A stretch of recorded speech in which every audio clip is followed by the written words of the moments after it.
Le garçon aux grandes oreilles. Kenya Meken, il était une fois dans un pays lointain, très très lointain, un gouverneur, un hakim, dont le fils avait de grandes oreilles. Comme le garçon en avait honte, pour sortir, il les cachait sous un bonnet. Si cela venait à s'ébruiter, il serait la risée de tout le pays. C'est pourquoi son père faisait appel à un coiffeur pour lui couper les cheveux à domicile, loin des regards indiscrets. Le coiffeur, rongé par la curiosité, finissait toujours par vouloir savoir pourquoi le garçon avait de si grandes oreilles et, là, il commettait l'irréparable. On lui laissait couper les cheveux du garçon, puis on lui coupait la tête pour qu'il ne révèle pas le secret. Les coiffeurs se succédèrent, tous posèrent la même question, tous coupèrent les cheveux du garçon, et à tous, on trancha la tête. Un jour, on fit venir un coiffeur réputé pour sa discrétion. Il vit les grandes oreilles du garçon, mais ne chercha pas à savoir pourquoi elles étaient aussi grandes. Il coupa les cheveux, et au moment de partir, le hakim lui recommanda de garder le secret s'il voulait garder sa tête. De retour chez lui, le coiffeur s'aperçut que le secret qu'il détenait prenait une telle ampleur, une telle place que son corps gonflait, à en devenir trop lourd.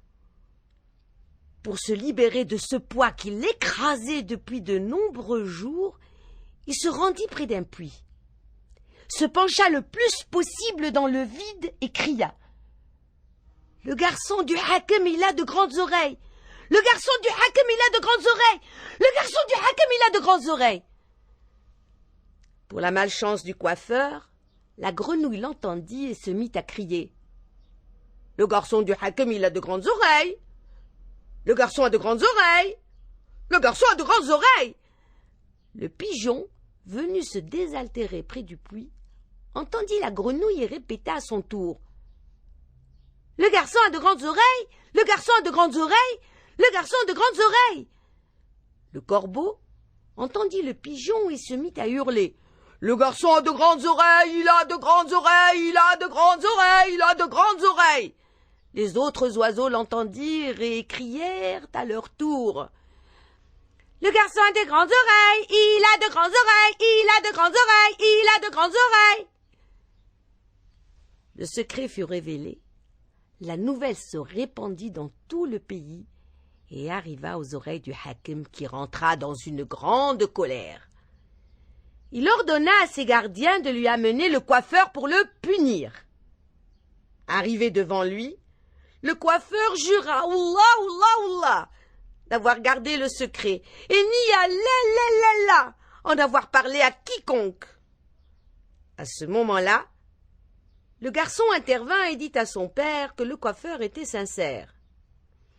Et puis, après tout, la nouvelle s'était propagée et tout le pays était aujourd'hui au courant.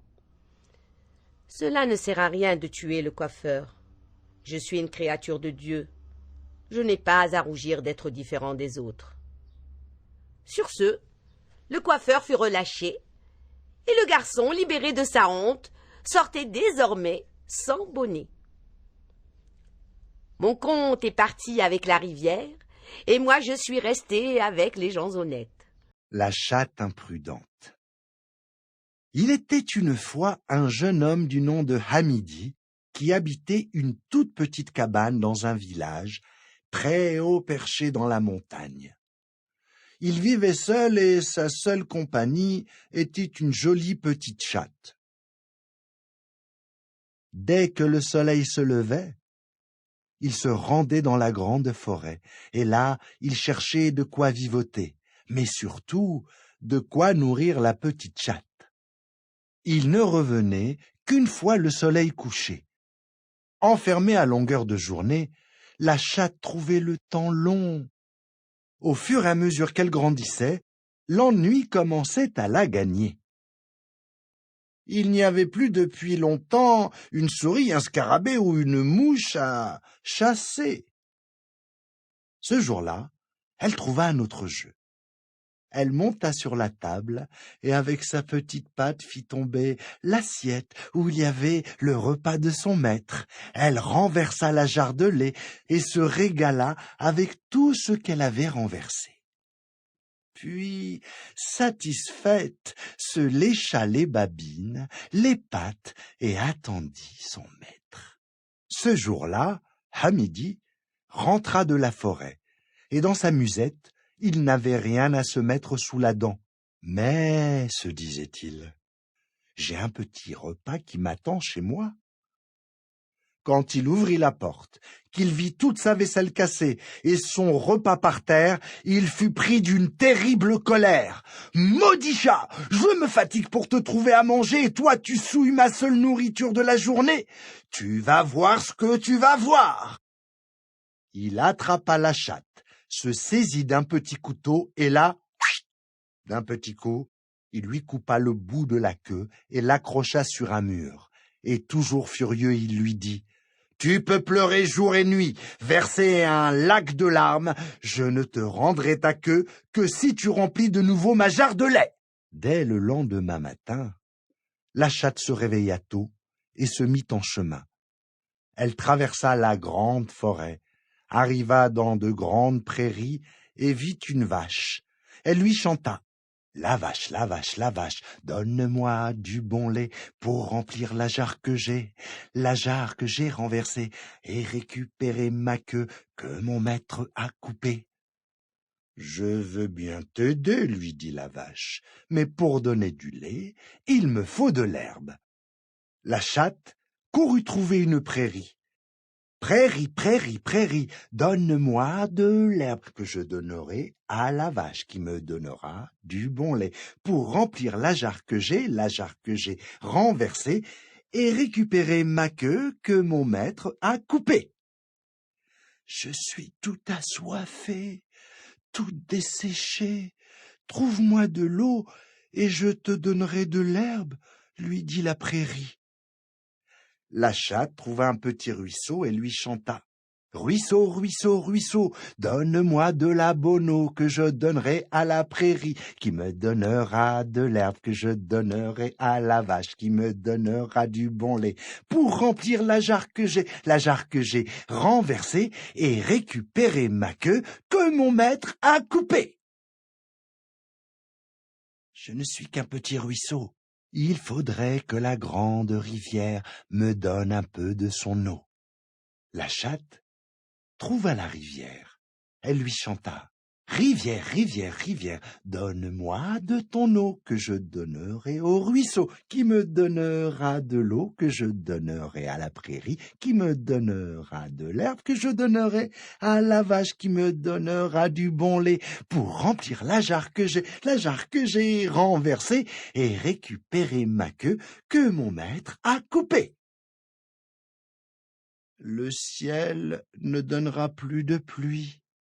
Et la rosée du matin n'y suffira pas, lui dit la grande rivière. Je ne suis qu'un mince filet qui coule dans son lit. Seule la montagne pourrait m'offrir un peu de neige.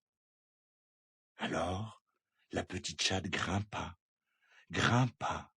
jusqu'au sommet tout blanc de la montagne. Elle avait si froid, et de sa petite voix elle susurra. Montagne, montagne, montagne, donne-moi un peu de neige que je donnerai à la rivière qui me donnera de son eau, que je donnerai au ruisseau qui me donnera de l'eau, que je donnerai à la prairie qui me donnera de l'herbe, que je donnerai à la vache qui me donnera du bon lait pour remplir la jarre que j'ai renversée et récupérer ma queue que mon maître a coupée. Je suis désolé, lui dit la montagne. Je dois garder ma glace jusqu'à l'été. Descends et attends que le soleil soit ardent. La chatte descendit, le cœur gros. Voilà, se dit-elle, Ma grosse bêtise a de graves conséquences.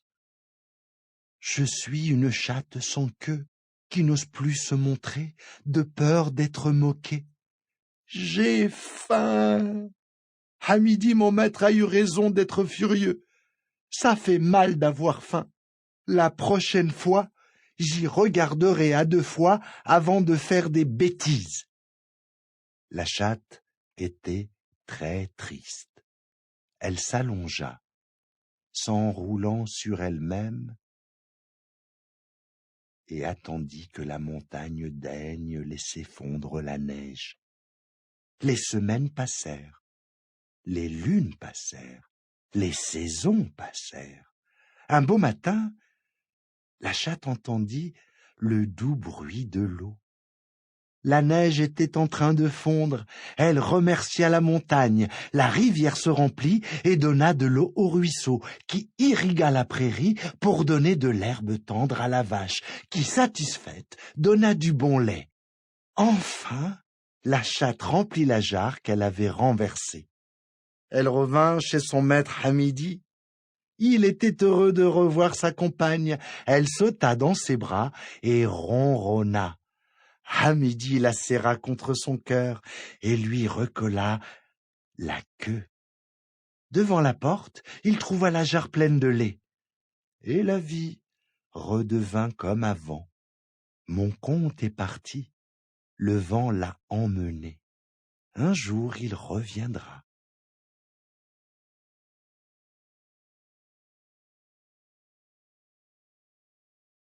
L'élection des ministres. Il était une fois un lion. Ce lion a depuis la nuit des temps régné seul. Il a toujours imposé sa loi en despote. Or un jour, il décide d'adopter une nouvelle façon de gouverner et de nommer un vizir à ses côtés. Il ne trouve de meilleure façon d'inaugurer cette nouvelle ère que d'organiser un concours pour la désignation de ce ministre. Il convie tous les animaux à une grande assemblée et leur annonce sa réforme. « Chers sujets, il est temps que je partage avec vous le pouvoir, que vous participiez à la prise des décisions et à la gérance des biens de notre royaume. J'ai donc décidé de nommer un vizir. Ce sera celui ou celle qui, parmi vous demain, verra le premier le soleil se lever. » Le lendemain, dès l'aube, tous les animaux sont au rendez-vous prévu au fond de la forêt. Tous ont les yeux tournés du côté de l'est. Tous, excepté le hérisson, qui regarde du côté opposé et s'expose à la risée de l'assemblée. Tandis que règne un silence pesant et une tension extrême, une petite voix s'élève. « Le voici! Le voici, votre majesté, le voici! Voici le soleil !» Toutes les têtes se tournent du côté de la voix. La surprise des animaux est grande lorsqu'ils voient le roi féliciter l'ingénieux hérisson qui a remporté le concours. En effet, il a vu le reflet des rayons du soleil à l'ouest avant que le soleil lui-même ne se lève à l'est. Et depuis ce jour, le hérisson est le bras droit du lion, roi de la forêt. Au temps jadis, le cheval parlait comme nous parlons aujourd'hui. Il allait guerroyer, on ne l'égorgeait pas pour le manger. À cette époque-là, il y avait un village interdit aux femmes. Celle qui essayait d'y pénétrer périssait. Yassama était la fille du roi. Elle était belle et séduisante. Quand elle portait un costume d'homme, elle prenait l'apparence d'un homme. Un jour, elle décida de se rendre dans ce village, ce fameux village interdit aux femmes. Malgré la protestation de ses parents, elle s'entêta. Elle s'habilla comme les cavaliers, monta sur un cheval et partit avec ses frères. Quand ils rentrèrent dans le village, le fétiche du village s'écria. « Akoi, Akoi, parmi ces étrangers, il y a une femme. Faites-les tous sortir de notre village, sinon un malheur va nous frapper. » On fit venir les étrangers chez le chef du village, mais personne ne vit de femme parmi eux. Le fétiche cria une nouvelle fois. « Akoy, faites sortir ces étrangers, le village est souillé, un malheur va nous frapper. » Vite, les villageois trouvèrent un plan pour découvrir l'intrus. Le cheval dit alors à Yassama, « Gare à toi, il cherche à te découvrir. S'il te donne de l'eau pour te laver, ne prends pas l'eau chaude. S'il t'offre de la viande, ne mange pas la viande cuite. » Yassama suivit intégralement les recommandations de son cheval et échappa au piège. À la fin de leur séjour, les villageois organisèrent une course de chevaux au cours de laquelle Yassama les battit tous. C'est alors qu'elle montra ses seins et dit qu'elle est une femme. On l'a poursuivie, mais on ne put la rattraper. Le fétiche du village se transforma en pluie pour l'atteindre. Le cheval se débarrassa de sa peau pour protéger Yassama. Sinon, elle deviendrait stérile si cette pluie la mouillait. Toute joyeuse, elle rentra avec ses frères à la maison. Mais quand son père lui demanda de raconter son voyage, elle expliqua que le cheval n'avait rien fait et qu'elle s'était débrouillée toute seule. C'est alors que le cheval hennit et cessa de parler à cause de l'ingratitude de la femme.